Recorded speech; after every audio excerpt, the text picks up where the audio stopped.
நேற்று பர்ச்சேஸ் பண்ணதெல்லாம் இன்றைக்கி லோடிங்காக இருக்குது, ரெடியாக இருக்குது. பார்த்திங்கன்னா வெளியே வச்சுருக்கோம். வண்டி வந்துருச்சு, தமிழ்நாடு வண்டி. இன்னும் கொஞ்சம் நேரத்தில் லோட் ஆகிரும். வேறு யாருக்கும் ஆர்டர் இருக்கவங்க கால் பண்ணுங்கள். கிரேடிங் வேலை போயிட்டுருக்கு. ஆர்டர் இருக்கவங்க கூப்பிடுங்க. ஊட்டி சீடு பழசு வேணுன்னாலும் பழசு இருக்குது. கிரேடிங் ஆகிட்டுருக்கு.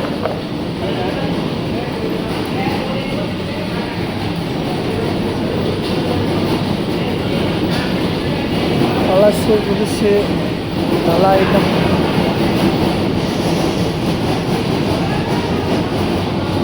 பாம் டைப், டபுள் பாம் வேணுன்றவங்க கூப்பிடுங்க, பண்ணிக்கலாம்.